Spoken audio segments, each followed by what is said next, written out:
A woman living out of her hatchback inherited a ruined country store for $5. What she found in the attic wasn't just about money, it was about the price of love. If you've ever felt like you've lost everything, like the world has shrunk to the size of a driver's seat and a cold steering wheel, stick around. This one's for you. And if you believe in second chances, the kind that arrive covered in dust and smelling of rain-soaked wood, maybe hit that subscribe button. It helps stories like this find the people who need them most. The call came on a Tuesday. I know this because Tuesdays were the worst. The street sweepers in the industrial park where I usually parked came on Tuesdays, forcing me to move the car by 6 a.m. It meant a broken, shivering kind of sleep. One ear always listening for the rumble of the city waking up. My world had become a collection of such tiny, grim details. The condensation on the inside of the windshield that I wiped away with the sleeve of my coat. The precise angle I had to park to catch the first rays of morning sun for a little warmth. The rotation of 3 different 24-hour gas stations where the night clerks knew not to look at me too closely when I used the restroom. 2 years of this. 2 years since Tom died. 2 years since my life had neatly folded itself into a 2008 Honda Civic. The phone vibrated against the passenger seat, a frantic buzz in the cold silence. An unknown number. Usually I'd ignore it. It was almost always a debt collector, their voices a practiced, cloying sympathy that made my skin crawl. But something made me answer. Maybe it was the sheer exhaustion of it all. Hello? My voice was a dry rasp. Am I speaking with Mrs. Eliza Gable? The voice on the other end was formal, starched. It sounded like old paper and expensive pens. This is she, I said, trying to inject a note of professionalism I hadn't felt in years. My name is Arthur Abernathy. I'm a solicitor. I'm handling the final codicil of your late husband's estate. I sat up straighter, the worn fabric of the seat crackling. Tom's estate. That was a laugh. His estate had consisted of a mountain of medical debt and a box of worn paperbacks. We'd spent 2 years fighting the cancer, and the cancer had won every single battle, including the financial one. There was nothing left to handle. I think you have the wrong person, I said, my hand already moving to end the call. Mr. Thomas Gable, correct? Died 2 years ago? Yes, but Mrs. Gable, I can assure you I have the right person. There is a small matter of property transfer that has only just cleared probate. It requires your signature and a nominal payment. Could you come to my office tomorrow at 10? He gave me an address in the city center, a place with glass towers and valets, a world away from my industrial park refuge. I almost laughed. A nominal payment. I had $17.41 in my purse. What kind of payment? $5, Mrs. Gable, as stipulated in the will. The silence that followed was heavy, thick with my disbelief. $5. For what? A box of his old college notes? A framed photo? The man continued, his tone unwavering. It would be in your best interest to attend. There are other parties interested in the property. The line went dead before I could ask another question. I stared at the phone, the screen dark. A codicil. A property. $5. It was a joke. It had to be a cruel, elaborate joke. But it was the first thing in 2 years that wasn't a bill or a collection notice. It was a loose thread in the tightly woven blanket of my misery, and I had to pull on it. That night, I spent 3 of my $17 at a laundromat, washing the one clean blouse I kept for job interviews that never panned out. I ironed it using a travel-sized iron plugged into the laundromat's outlet, pressing it against the lid of a washing machine. I was going to walk into that glass tower looking like I belonged there, even if every part of me felt like a ghost. Mr. Abernathy's office was on the 32nd floor. The elevator ride alone felt like ascending to a different plane of existence, my ears popping as the city shrank below. The office was exactly as I'd pictured. Dark wood, leather chairs that sighed when you sat in them, and a view that was probably worth more than Tom and I had ever earned in our lives combined. Mr. Abernathy himself was a small man in a perfectly tailored suit, with thin gray hair and eyes that seemed to assess everything with a calm, dispassionate logic. He didn't offer condolences.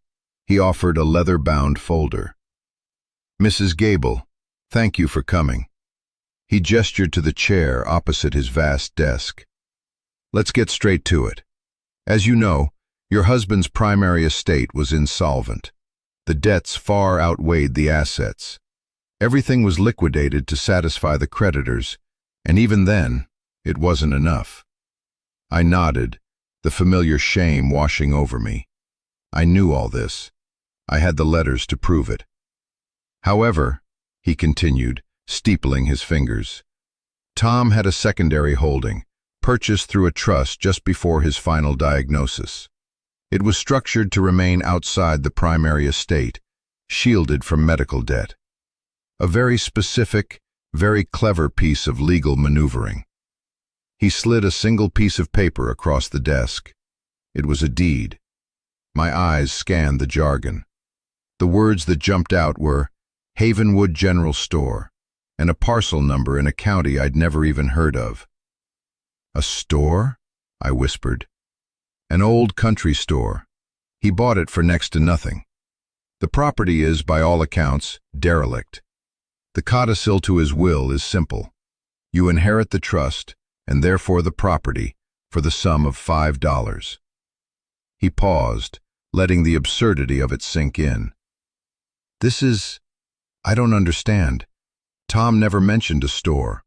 We were struggling to pay for groceries. Why would he buy a derelict building?" Mr. Abernathy's expression didn't change, but there was a flicker of something in his eyes. Pity? Respect? "I can't speak to your husband's motives, Mrs. Gable. I can only execute his instructions." He slid another folder across the desk. This one was glossy with a corporate logo.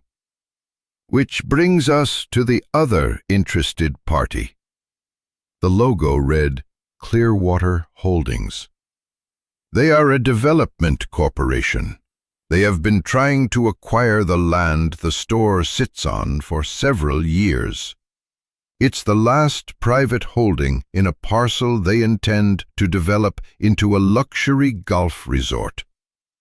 He opened the folder. Inside was a cashier's check. My breath caught in my throat. The check was made out to me, Eliza Gable.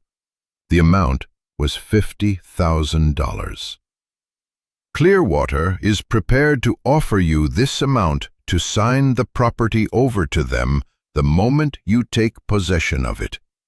It's a clean break. You pay the $5, sign the deed, and then you sign this sales agreement. You walk out of here with $50,000 tax-free.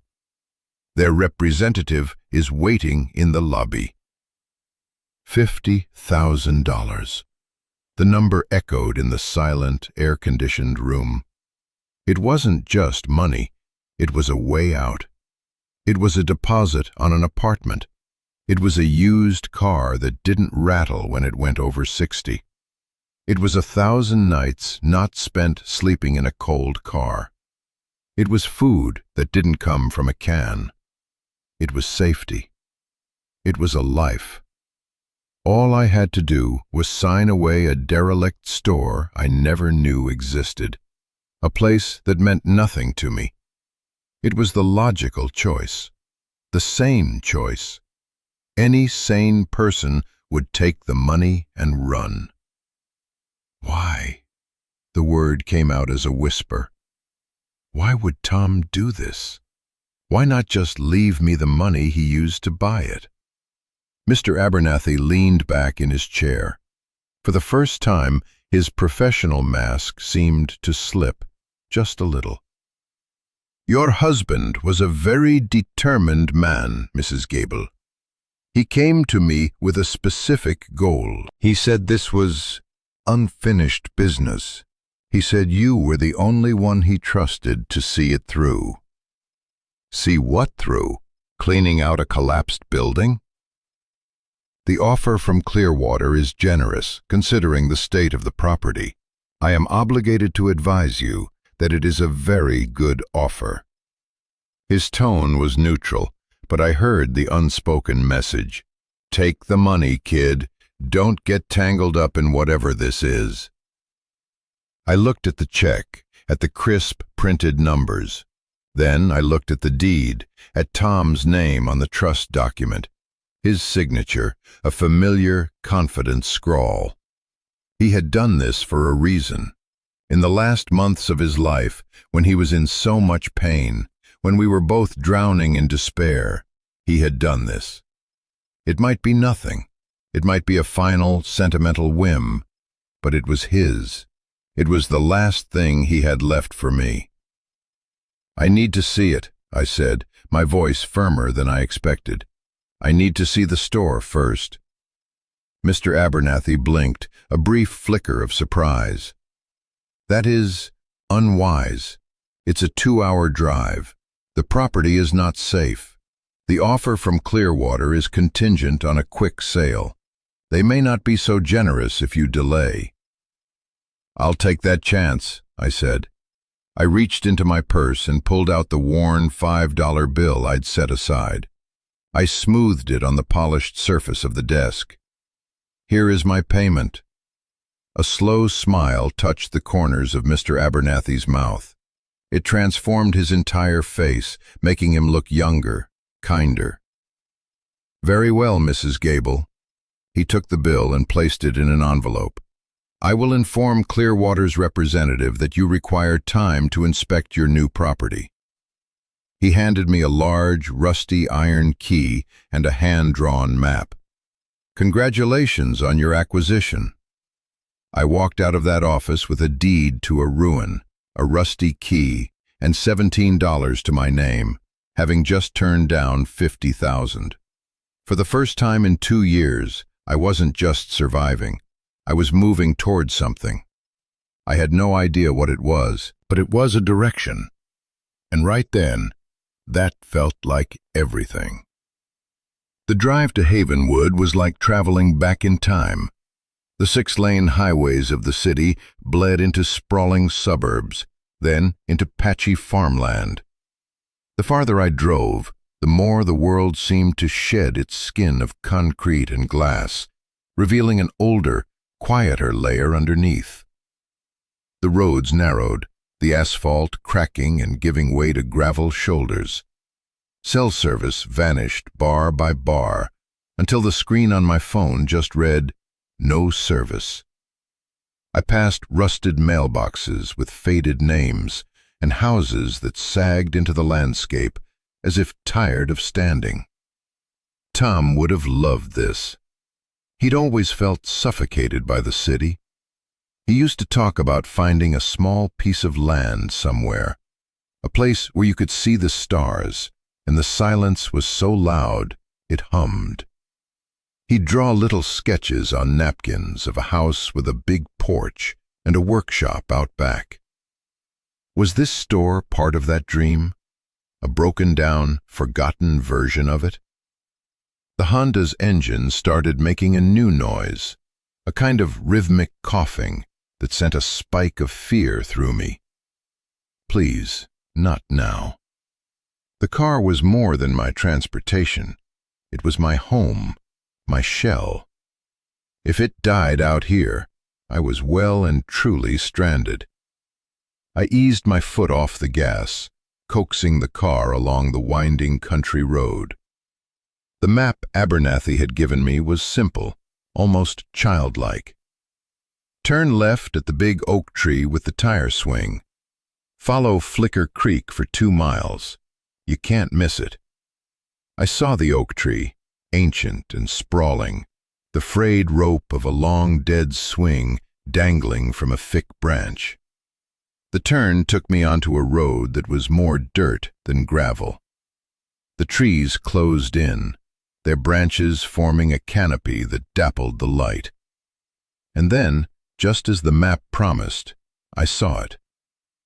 "You can't miss it" was an understatement. The Havenwood General Store wasn't just derelict, it was a monument to decay. It stood on a slight rise, a 2-story wooden building that listed to one side like a tired old man. The paint, once white, had peeled away in long strips, revealing the gray, weathered wood beneath.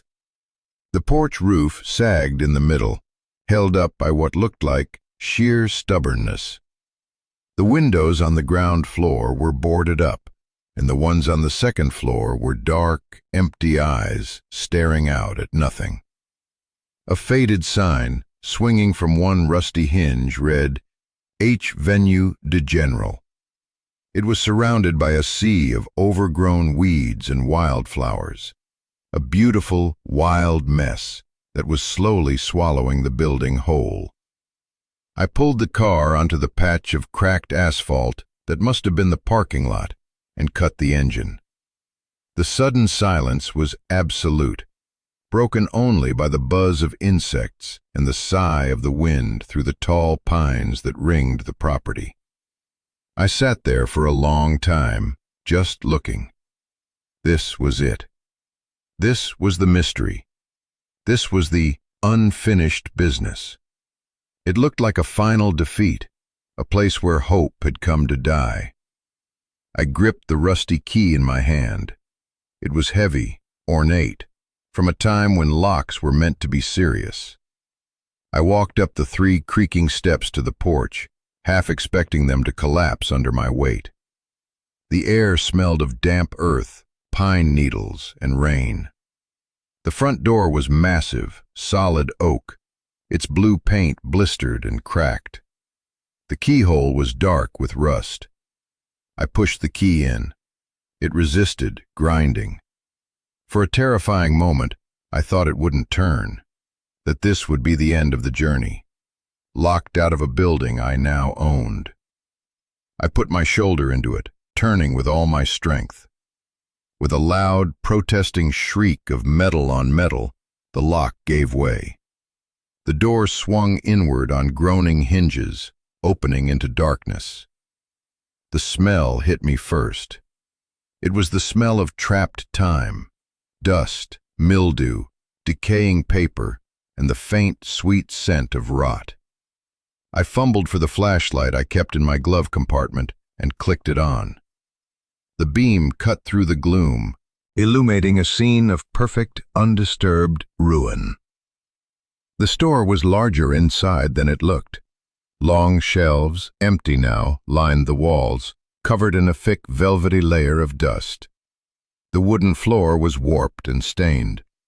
In the center of the room stood a pot-bellied stove, rust-red and silent. A counter ran along the back wall, and behind it, an old-fashioned cash register sat with its drawer hanging open like a mouth frozen in a silent scream. Sunlight filtered in through the cracks in the boarded-up windows, creating ethereal shafts of light filled with dancing dust motes. It was like stepping into a photograph from 100 years ago. I walked slowly, my footsteps echoing in the vast, empty space.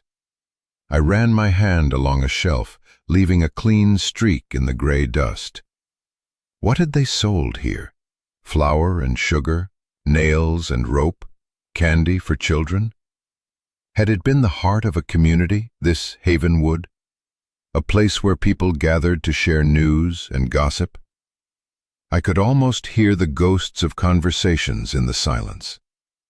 I found an old calendar on the wall behind the counter, its pages stiff and yellowed. The month on top was June 1988. A picture of a smiling family in a station wagon beamed down at me. 30-odd years. This place had been sealed for more than 30 years. Tom would have been a teenager then. Had he ever been here? What was his connection to this place? I felt a wave of despair wash over me. What was I doing here? I had traded a sure thing, $50,000, for a collapsing, worthless building in the middle of nowhere. Abernathy was right. I had been a fool, chasing a sentimental ghost. My eyes started to burn with tears of frustration and exhaustion. I was about to turn, to walk out, lock the door, and drive straight back to the city and beg Clearwater Holdings to renew their offer. But my flashlight beam caught something on the floor behind the counter. A small square of wood that didn't quite match the planks around it. It was cut cleaner, the edges sharper. A trapdoor? No, too small. I knelt down, my knees cracking, and brushed away the dust. There was a small notch on one side. I dug my fingernails in and pried. The board came up easily. Beneath it was a small, dark cavity, and nestled inside was a metal box, the kind people used for cash or important papers. It wasn't locked. My heart started to pound, a frantic, hopeful rhythm against my ribs. I lifted it out. It was heavier than it looked. With trembling fingers, I lifted the lid. Inside, there was no treasure. No stacks of money, no gold bars.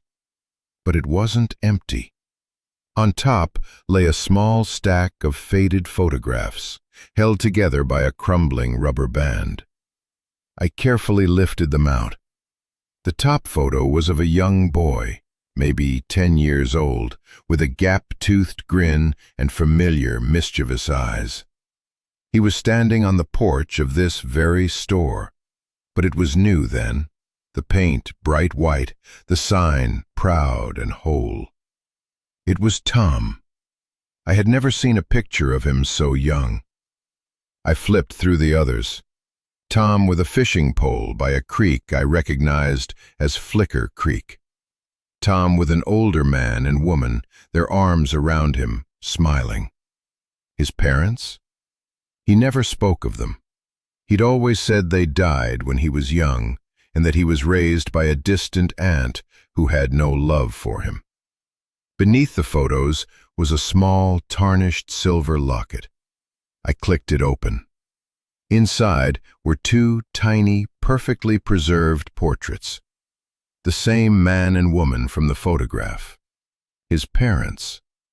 Why had he hidden this? Why had he never shown me? At the very bottom of the box was a single, sealed envelope. My name, Eliza, was written on the front in his familiar handwriting. My hands shook so much I could barely tear it open. The letter inside was short, just a few lines on a piece of notepaper. Liza, if you're reading this, you made it. I'm sorry for the mess. I'm sorry for so many things. This place, this is where it all started. It's the only piece they couldn't get. The real answers aren't down here. They're higher up. Trust the history. Find the rest of the story. I love you. Always. Tom. Higher up? I looked toward the back of the store, where a rickety staircase led to the second floor. Trust the history. What did that mean? The letter raised more questions than it answered. But it did one crucial thing. It extinguished the despair that had been suffocating me. This wasn't a whim. This was a plan. A breadcrumb trail left for me to follow. Tom had led me here for a reason. I wasn't a fool. I was an investigator. I was the only person who could finish his story. I folded the letter, tucked it into my pocket, and looked at the stairs. They were dark and menacing, disappearing into the gloom of the second floor. I had no idea what I would find up there. But for the first time since Tom died, I wasn't afraid of the dark. I was walking toward it, flashlight in hand, ready to face whatever secrets it held. My phone buzzed in my pocket, making me jump. I'd forgotten it was even there. I pulled it out and saw I had one bar of service, a flickering, miraculous connection to the outside world. It was a text from Mr. Abernathy. Clearwater called again. They are rescinding their offer at 5 p.m. today. They strongly suggest you reconsider. I looked at my watch. It was almost 3. I had 2 hours. 2 hours to decide between a guaranteed $50,000 and a cryptic clue in a dusty, collapsing store. The money was tangible. It was real. It was a warm apartment, a full stomach, an end to the constant grinding anxiety of being homeless. Tom's letter was a ghost, a whisper, a promise of answers that might not even exist. What if higher up just meant a box of more old photos? What if the history was just the sad story of a failed family business? My sensible self, the part of me that had learned to survive by being ruthlessly practical, was screaming at me to take the money. Don't be an idiot, Eliza. This is your one chance. Don't throw it away for a ghost story. I could feel the pull of that logic. It was so strong. I sat down on an overturned crate, the dust puffing up around me, and put my head in my hands. I felt Tom's absence like a physical ache.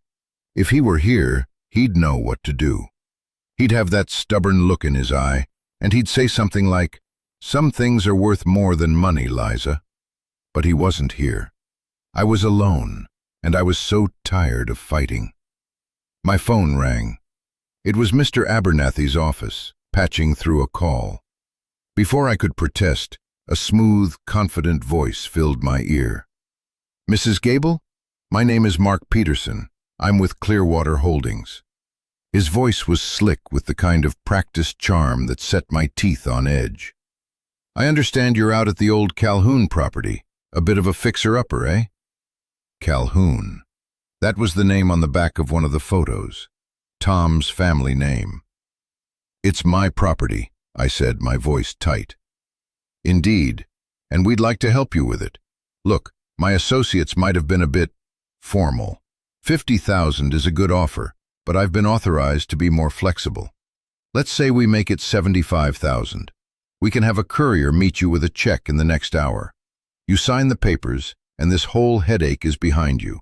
You can start fresh." $75,000. The number hung in the air, shimmering. It was an incredible amount of money, life-changing.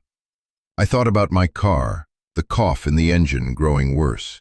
I thought about the winter coming, about trying to sleep when the temperature dropped below freezing.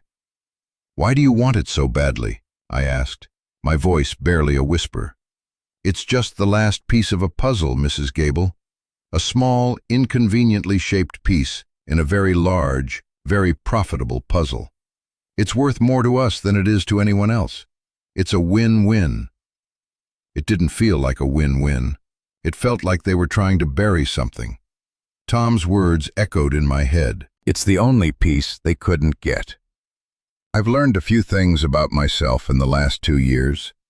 I learned I could endure more than I ever thought possible. I learned how to be invisible.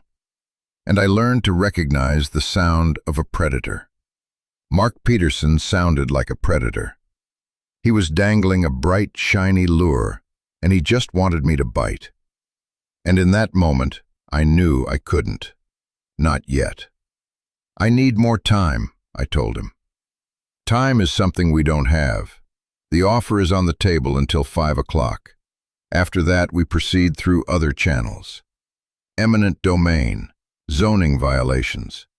It can get very messy, Mrs. Gable. Very expensive for you." It was a threat, wrapped in a silk bow. My hand tightened on the phone. All the fear and grief and exhaustion of the last 2 years coalesced into a single, hard knot of anger. They thought they could bully me. They saw a grieving widow, homeless, desperate. They thought I was weak. Maybe they were right. But Tom hadn't thought I was weak. He had trusted me. "My answer is no," I said, and the words felt powerful, solid. "For now." I hung up before he could reply. I immediately called Abernathy's office. "Tell them no," I told his secretary. "I'm not selling today." I ended the call and switched off my phone, cutting my last tie to that world. The silence of the store rushed back in, but it felt different now. It was my silence, my space, my decision. I stood up, my body aching but my mind clear. $75,000 or a ghost story. I was choosing the ghost story. And I knew, with a certainty that settled deep in my bones, that I had made the right choice. But now, I had to find out why. This journey, this story, it's about more than just a building. It's about finding your footing when the ground has crumbled beneath you. It's about listening to that quiet voice inside that tells you to keep going, even when every sensible part of you is telling you to give up. If you've ever been at a crossroads like that, where the easy path looks so good, but something in your gut tells you to choose the harder road, let me know in the comments. I read every single one, and your stories, they give me strength. They remind me that none of us are truly alone in our struggles. This community we're building here, it's a testament to that. So thank you for being a part of it. Now let's get back to that dusty old store. I needed supplies. My little flashlight wasn't going to be enough to explore the second floor, and I was running on the half a granola bar I'd had for breakfast. I locked the heavy oak door behind me, the sound of the bolt echoing with a satisfying finality. I drove the 10 miles to the nearest town, a small, sleepy place called Pine Ridge. It was little more than a main street with a diner, a gas station, and a hardware store. I parked in front of the diner, Martha's place, and went inside. The smell of coffee and fried bacon was intoxicating. An older woman with a kind face and a no-nonsense attitude bustled over. "What can I get for you, hun?" "Just coffee, please," I said, sliding onto a stool at the counter. "And maybe some information." She poured the coffee, her movements efficient and practiced. "Information's free. What do you need to know?" "I'm out at the old Havenwood General Store," I said. Her eyebrows shot up. "The old Calhoun place? Lord, I haven't heard anyone mention that place in years. Thought it would have fallen down by now. You family?" "Something like that," I said, not wanting to explain. "My husband, his family owned it. The Calhouns." Martha nodded slowly, wiping down the counter with a cloth. "That's right, the Calhouns. They were good people. Built this whole area up from nothing. Lost it all, though. Sad story. That big corporation, Clearwater, they bought up everything. Pushed a lot of good folks out. The store was the last piece of their land. Old man Calhoun, Tom's grandfather, he refused to sell till the day he died. A piece of the puzzle clicked into place. This wasn't just a random store. It was an anchor. The last piece of a family's legacy.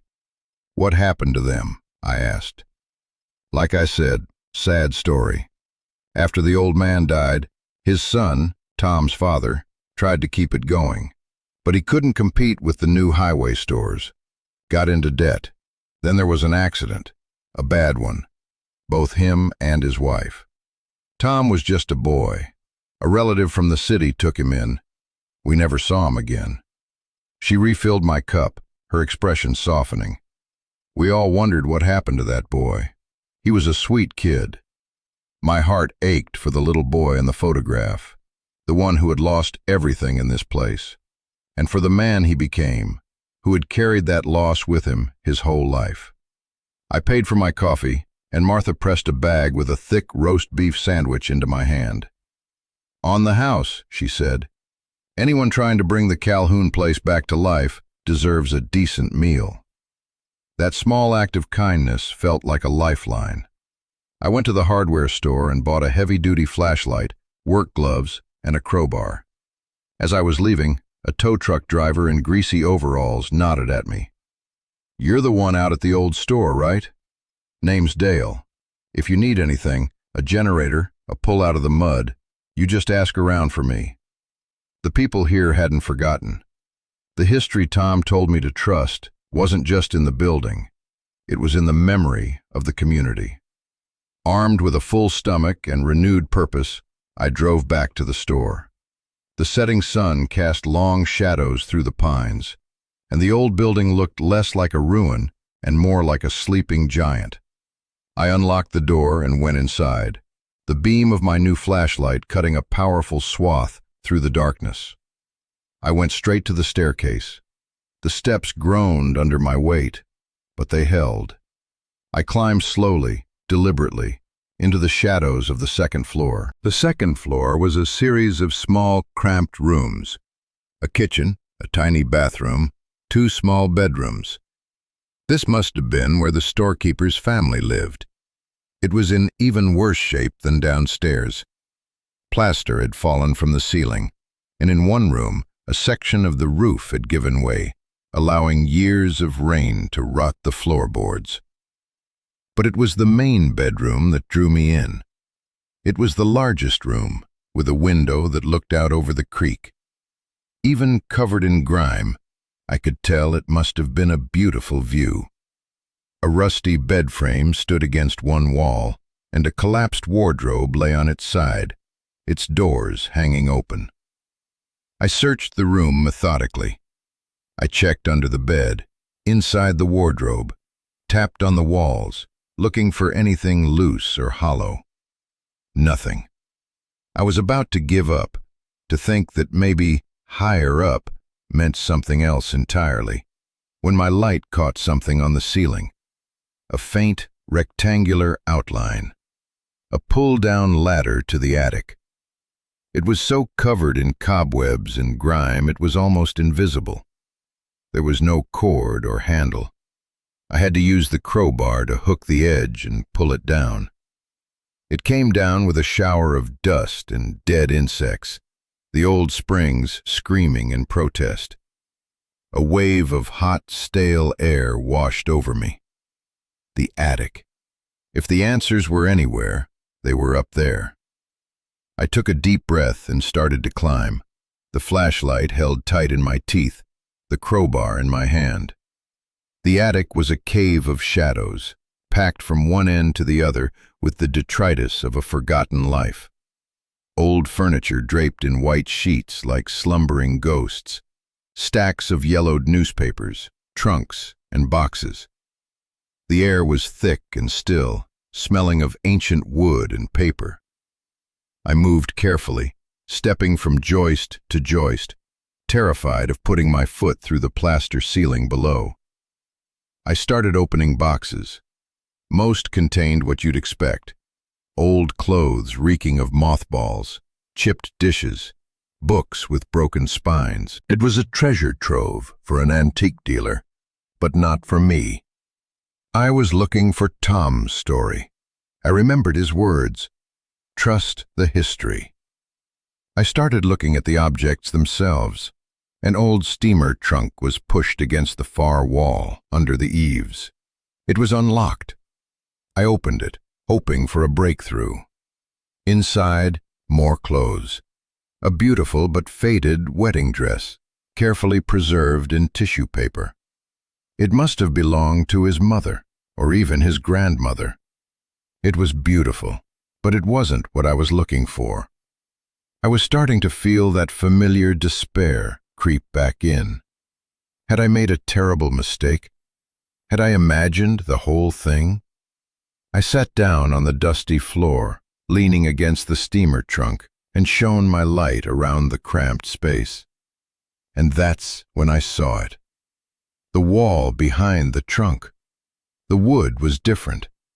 The rest of the attic was rough, unfinished planks. But this section was smooth, tongue-in-groove paneling, like you'd find in a finished room. It was darker, too, as if it had been added later. I scrambled over and pushed the trunk aside. I ran my hands over the paneling. It was solid. But Tom wouldn't have made it easy. I started tapping, listening for a change in the sound. And there it was, a small section, right in the middle, that sounded hollow.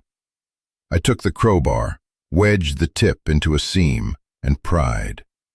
The wood groaned, then splintered, and a section of the wall swung inward, revealing a dark, hidden cavity behind it.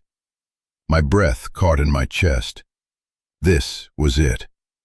I shone my flashlight inside. It wasn't a big space, maybe 4 feet wide and 4 feet deep, and it was full. Stacked neatly inside were a dozen identical, heavy-duty document boxes, each one labeled with a year. And sitting on top of them was a small, hand-carved wooden chest. I reached in and pulled out the chest first. It was heavy, made of dark, polished oak. There was no lock, just a simple brass latch. I lifted the lid, and my world stopped.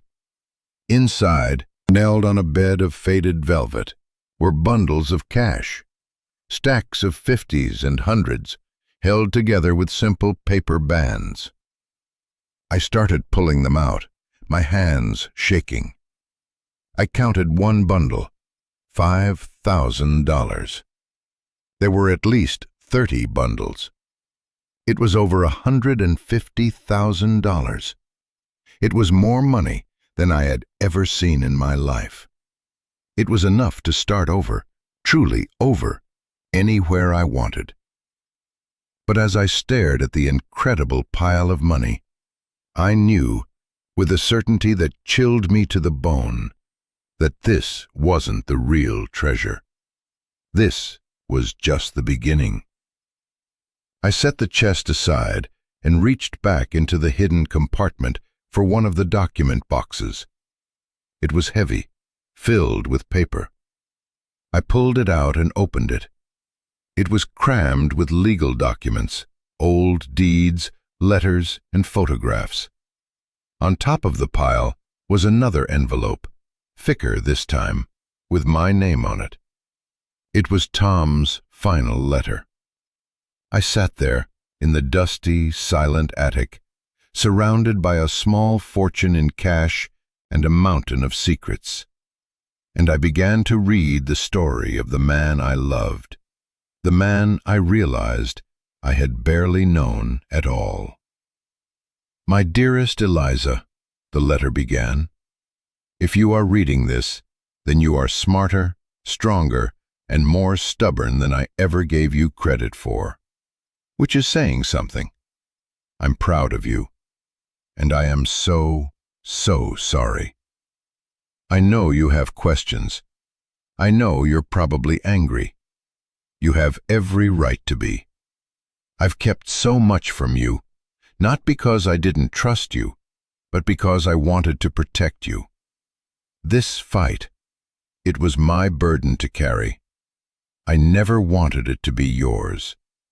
The money you found, that was my life insurance policy, the one the creditors couldn't touch.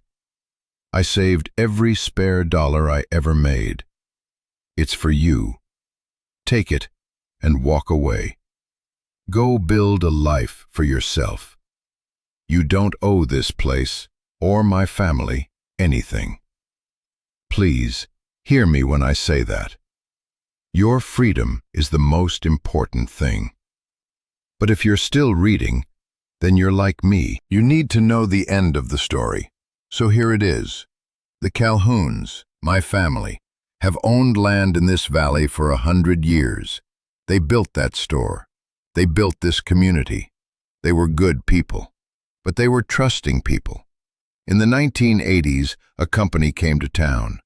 It wasn't called Clearwater Holdings then, but it was run by the same family. They wanted the valley. They promised jobs and prosperity. But what they really wanted was the land and the water rights. They used every dirty trick in the book. They manipulated my grandfather, got him to sign predatory loans.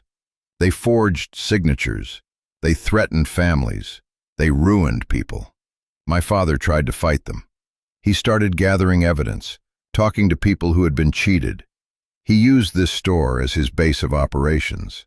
This attic was his secret office. He was getting close to exposing them. And then he and my mother had their accident. Their car went off a bridge into Flicker Creek. The police ruled it an accident. I was 10 years old. I knew even then that it wasn't. I was sent away to live with relatives who didn't want me, and who certainly didn't want to hear the conspiracy theories of a traumatized little boy. I spent my whole life trying to forget. I met you, and I was happy. You were the best thing that ever happened to me, Liza. You were my peace. But then I got sick, and when you know you're dying, you start to think about legacy, about justice. I couldn't let them win. I started digging again, using what little money we had. I found my father's old research, and I found more. The boxes you found in the wall. That is everything. It's the original deeds. It's sworn affidavits from people my father interviewed. It's financial records proving the fraud. It's a confession from a former employee who helped them forge the documents. It's enough to ruin Clearwater Holdings. It's the truth. I bought the store back, the last piece of land they couldn't touch, to serve as a legal anchor. I put it in the trust for you because I knew the estate would be swamped by my medical bills. The $5 sale was the only way to make sure it got to you clean. It was the last move I had left to make. So now you have a choice. A choice I never wanted you to have to make. You can take the money and run. Build a new life. Be happy. Please, Liza, if that is what you want, do it and never look back. Or you can stay. You can use the evidence. You can fight them. It will be ugly. They will come after you. But you can win. You can take back what they stole from my family, and from all the other families they destroyed. Whatever you choose, know that I loved you more than anything. You were my haven, my one true thing in a life full of ghosts. Be happy, my love. That's all I ever wanted. I finished the letter, and the tears I had been holding back for 2 years finally came. I cried for the little boy who lost his parents. I cried for the man who carried that burden in silence. I cried for his love, for his sacrifice, and I cried for the impossible choice he had left me. I sat there in the dark for what felt like hours, the letter in one hand, a bundle of cash in the other. Freedom versus justice. Forgiveness versus vengeance. My future versus his past. He had given me an out. He had begged me to take it. But as I sat there, in the heart of his family's history, surrounded by the evidence of their struggle, I knew I couldn't walk away. His fight was my fight now. His story was my story. Clearwater Holdings had taken his parents. The cancer had taken him. I had lost so much to forces bigger than myself. This time, I could fight back. I carefully packed the letter and the wooden chest. Then, one by one, I began to carry the heavy document boxes down from the attic. It took me the rest of the night. By the time the sun came up, casting a pale gray light through the grimy windows, all 12 boxes were stacked neatly behind the counter downstairs. I made a pot of coffee on my small camp stove. As I drank it, I looked around the ruined store. It wasn't an ending. It was a beginning. It wasn't a burden. It was a headquarters. The phone call to Mr. Abernathy was short. "Eliza?" he said, his voice full of concern. I was worried. "Are you all right?" "I'm fine, Arthur," I said, using his first name for the first time. "I'm more than fine. I'm not selling the store. Not now, not ever." There was a pause on the other end of the line. Clearwater will not be pleased. I don't care, I said, a smile spreading across my face. In fact, I think we need to schedule a meeting. A long one. I have about 100 pounds of evidence I think you'll want to see. We're not just going to refuse their offer, Arthur. We're going to sue them for everything they're worth. The silence on the other end of the line was profound. Then, for the second time since I'd met him, I heard a change in his voice. It wasn't a smile this time. It was the sound of a sleeping lion waking up. "Mrs. Gable," he said, his voice low and full of a sudden sharp energy. "Get those documents somewhere safe. I'll be there in 2 hours." The months that followed were a whirlwind. The legal battle was everything Tom had warned it would be. Ugly, drawn out, and brutal. Clearwater Holdings threw an army of lawyers at us. They tried to paint me as a gold-digging opportunist. They tried to have the store condemned. They tried to bury us in paperwork. But they didn't count on 2 things: the mountain of irrefutable evidence Tom had gathered, and the quiet, bulldog tenacity of Arthur Abernathy, who, it turned out, had built his career fighting corporate bullies. While the lawyers fought, I worked. I used a portion of Tom's money to buy a reliable used truck and to rent a small apartment in Pine Ridge. The rest went into the store. I started with the roof, hiring a local crew to fix the leaks. Dale, the tow truck driver, shows up one Saturday with 3 of his friends. "Heard you could use a hand with that porch," he said with a grin. They spent the entire weekend tearing down the rotten wood and building a new, solid porch. Martha from the diners started a casserole drive, and people from the town would drop off food, tools, and offers of help. They remembered the Calhouns. They remembered what Clearwater had done.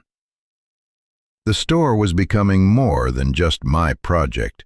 It was becoming a symbol of the town's resilience, a quiet act of defiance. One day, an old man I didn't know stopped by. He introduced himself as George, a retired carpenter. "I knew your husband's father," he said, his voice thick with emotion. "He was a good man. He was helping me with a loan problem I had with the bank just before the accident." He had tears in his eyes. "What you're doing here, it means something." He spent the next 3 months at the store with me, teaching me how to restore the warped wood floors, rebuild the shelves, and glaze the old windows. We worked in comfortable silence, 2 people from different generations, connected by a shared history. The lawsuit eventually settled out of court. Clearwater Holdings, facing a public relations nightmare and overwhelming evidence, agreed to a settlement that was staggering. It wasn't just about money. They were forced to return parcels of land to the 3 other families who had been cheated and who joined our suit. They established a community trust fund for Pine Ridge. And the deed to the Havenwood General Store and the 50 acres of pristine forest and creek that surrounded it was signed over to me, free and clear, forever. I became, by the world's standards, a rich woman. But the richness had nothing to do with the number in my bank account. The day the settlement was finalized, I walked through the store. The floors shone. The shelves were stocked with goods from local farms and artisans.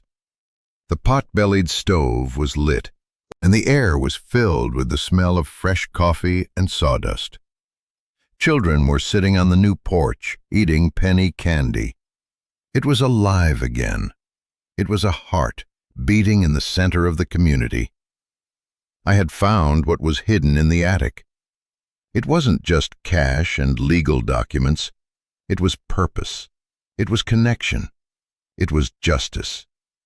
It was a home built not just of wood and nails, but of love and memory and a promise kept. Tom had called me his haven, but in the end, he was the one who led me to mine. So what does it mean to be rich? I think for a long time I thought it meant security, a life free from worry. But this journey has taught me something else. Being rich is about having something to fight for that's bigger than yourself. It's about building something that will outlast you. It's about community. It's about knowing that even when you lose almost everything, you can still find the strength to build something new from the ruins. This story, my story, is proof that the most valuable inheritances aren't the ones that come wrapped in legal jargon or deposited in a bank. They're the ones that are hidden in dusty attics, written in faded ink, and left for us to find when we need them the most.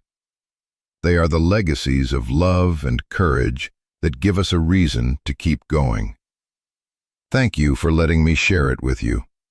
If this story resonated with you, if you've ever had to fight for your own second chance, please share your thoughts in the comments below.